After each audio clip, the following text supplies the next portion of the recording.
نحمده ونصلي على رسوله الكريم اما بعد فاعوذ بالله من الشيطان الرجيم بسم الله الرحمن الرحيم ومن أهل الكتاب من إن تأمنه بقنطار يؤده إليك ومنهم من إن تأمنه بدينار لا يؤده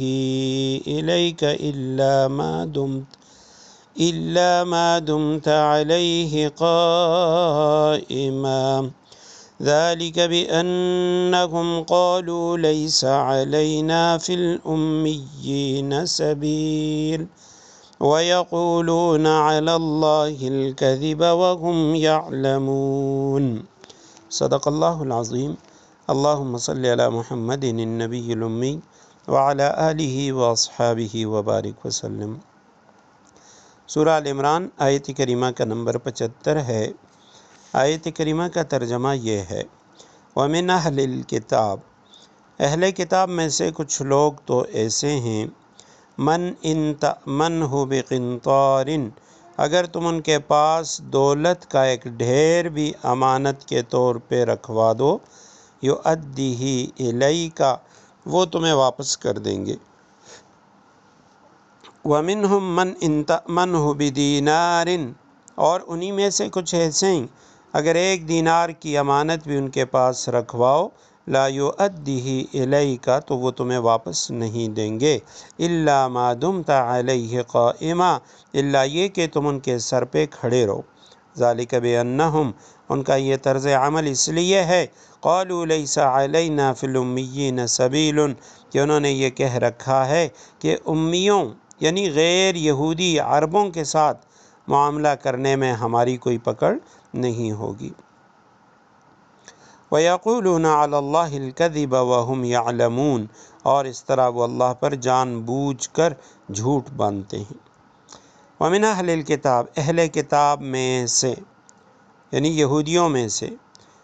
من وہ لوگ بھی ہیں، وہ شخص بھی ہے، ان تأمنہ، اگر تم ان کے پاس امانت رکھو، تأمنہ یعنی تو اس کو امانت دے دے، اس کو امین بنائے، بقنطار، قنطار کہتے ہیں مال کثیر کو، ڈھیروں، انبار اس کی جماعت ہے قناطیر، یؤدیہ وہ اسے ادا کر دے گا، الیک آپ کو، وہ آپ کو واپس کر دے گا۔ ومنہم من، اور ان میں سے وہ شخص بھی ہے، ان تأمنہ، اگر تم ان کے پاس امانت رکھو، انہیں امین بناؤ، بدینار، ایک دینار کا۔ دینار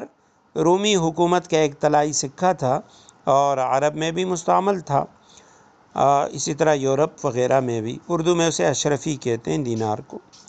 لا یؤدیہ الیک، وہ ادا نہیں کرے گا آپ کو، واپس نہیں کرے گا آپ کو، الا مگر ما دمت، یہ مادامہ سے افعال ناقصہ، جب تک تو ٹھہرا رہے،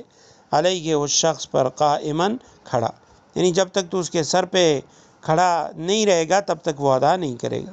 ذالک بانہم، ان کا یہ طرز عمل اس وجہ سے ہے، قالوا انہوں نے کہا ہے، لیس علینا فی الامیین سبیل،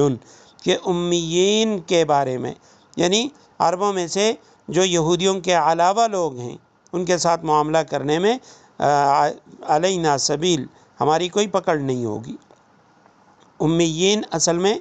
ماں کی طرف نسبت ہے، ماں کے پیٹ سے جیسے پیدا ہوئے یعنی غیر پڑھے۔ ام القریٰ کے باشندے انہیں بھی امیین کہا جاتا ہے، یا مراد اہل کتاب کے علاوہ لوگ۔ وَيَقُولُونَ، اور کہتے ہیں، عَلَى اللَّهِ الْكَذِبَ، اللہ پر جھوٹ، وَهُمْ يَعْلَمُونَ، حال یہ ہے کہ وہ جانتے ہیں، جان بوجھ کر جھوٹ باندھتے ہیں۔ اوپر کی جو آیتیں تھیں اس سے پہلے ان میں اہل کتاب کی خیانت دین کے بارے میں اس کا ذکر تھا، جس میں فرمایا کہ وَلَا تَلْبِسُوا الْحَقَّ بِالْبَاطِلِ وَتَكْتُمُوا الْحَقَّ وَأَنْتُمْ تَعْلَمُونَ، حق کو باطل کے ساتھ گڑبڑ نہ کرو، حق کو نہ چھپاؤ۔ خیانت فی الدین کا ذکر تھا، اور اب یہاں پہ مسلمانوں کے اموال میں خیانت کرنے کا ذکر ہے، تو چونکہ ان میں سے کچھ امانت دار بھی تھے تو اس لیے دونوں قسموں کا ذکر کیا۔ آیت کریمہ کے شان نزول کے بارے میں امام ضحاک رحمہ اللہ، امام واحدی، وہ روایت کرتے ہیں ضحاک سے حضرت عبداللہ ابن عباس رضی اللہ تعالیٰ عنہ نے فرمایا کہ ایک شخص نے حضرت عبداللہ ابن سلام رضی اللہ تعالیٰ عنہ، بعد میں مسلمان ہو گئے تھے، یہودیوں کے بہت بڑے عالم تھے، ان کے پاس 1200 اوقیہ یہ سونا رکھا تھا۔ 1200 اوقیہ، ایک اوقی جو ہے، اوقیہ جو ہے یہ ایک چٹان کے چوتھائی کے برابر ہے۔ تو بعد میں جب انہوں نے اپنا سونا مانگا انہوں نے واپس کر دیا 1200 اوقیہ۔ اللہ سبحانہ و تعالیٰ نے ان کی تعریف فرمائی کہ من انتامن بقنطار یؤدیہ الیک، ایسے لوگ بھی ہیں اہل کتاب میں سے کہ ان کے پاس اگر آپ ڈھیروں مال رکھ دیں، دولت کے ڈھیر بھی امانت کے طور پہ رکھیں تو وہ واپس کر دیں گے۔ اور ایک شخص نے عازورہ نام کے ایک یہودی عالم کے پاس 1 دینار امانت رکھا تو اس نے اس میں خیانت کی، تو اس کے بارے میں فرمایا کہ وَمِنْهُمْ مَنْ إِنْ تَأْمَنْهُ بِدِينَارٍ لَا يُؤَدِّهِ إِلَيْكَ۔ آیت کریمہ سے پتہ چلا کہ غیر مسلم کے اچھے اوصاف کی تعریف کرنا اس میں کوئی گناہ نہیں ہے۔ کسی غیر مسلم کے اچھے اوصاف آپ اگر اس کے اخلاق کی تعریف کریں، امانت و دیانت کی تعریف کریں تو اس میں کوئی برائی نہیں ہے۔ تو ان آیات کے اندر بھی یعنی اسی بات کا ذکر ہے کہ اس آیت میں بعض لوگوں کے امانت دار ہونے پر ان کی مدح کی گئی ہے۔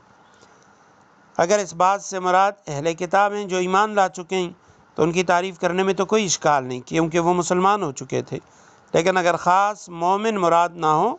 بلکہ مطلقاً اہل کتاب جن میں غیر مسلم بھی شامل ہیں، تو اس صورت میں یہ سوال پیدا ہو سکتا ہے، یہ اعتراض ہو سکتا ہے کہ کافر کا کوئی عمل وہ مقبول نہیں ہوتا تو پھر ان کی مدح سے کیا فائدہ؟ تو جواب یہ ہے کہ کسی چیز کا مقبول ہونا یہ اور چیز ہے، مدح کرنا اور چیز ہے۔ مدح اور تعریف کرنے سے یہ لازم نہیں آتا کہ وہ اللہ کے ہاں مقبول بھی ہے، اس سے صرف یہ بتلانا مقصود ہے کہ اچھی بات گو کافر کی ہو وہ بھی کسی درجے میں اچھی ہی ہے، جس کا فائدہ اس کو دنیا میں نیک نامی ہے اور آخرت کے اندر عذاب کی کمی۔ البتہ حضرت شیخ الہند رحمہ اللہ نے لا یخفف عنہم العذاب، یہ جو سورہ بقرہ کی آیت نمبر 162 ہے، تو اس کے ضمن میں لکھا کہ کفار پر عذاب وہ یکساں ہوگا، اس میں کوئی کسی قسم کی کمی نہیں ہوگی۔ حضرت تھانوی رحمہ اللہ نے بھی اسی طرح لکھا ہے کہ ان کے نیکیوں کی وجہ سے، اچھے اعمال کی وجہ سے آخرت میں عذاب کی کمی نہیں ہوگی۔ البتہ مفتی شفیع رحمہ اللہ نے لکھا کہ دنیا میں نیک نامی اور آخرت میں عذاب میں کمی ہوگی۔ تو یہ جو مفتی شفیع رحمہ اللہ نے فرمایا، اس سے یہ پتہ چلتا ہے کہ اسلام تعصب اور تنگ نظری سے کام نہیں لیتا، بلکہ وہ کھلے دل سے اپنی مخالف کے ہنر کی بھی، اس کے مرتبے کی بھی داد دیتا ہے۔ الا ما دمت علیہ قائمہ، اسی آیت سے امام حنیفہ رحمہ اللہ نے یہ دلیل لی ہے کہ جو قرض دینے والا ہے اس کو حق ہے کہ وہ مدیون جس کو قرض دیا ہے اسے اپنا حق وصول کرنے تک اس کا پیچھا کرے۔ تو یہ لوگ کہا کرتے تھے اہل کتاب اور ان کے علماء بھی کہ جو امیین ہیں، یہودیوں کے علاوہ جو لوگ ہیں، ان کے مال کھانے میں ہمارے اوپر کوئی گناہ نہیں ہے، تم ان کا مال کھا سکتے ہو۔ آیت کریمہ میں اللہ سبحانہ و تعالیٰ نے ان کی اس برائی کو بیان کیا کہ یہ ان کا ایک برا عقیدہ تھا اور یہ ایک برا نظریہ انہوں نے خود گڑھا تھا، ان کے علماء نے انہیں دیا تھا۔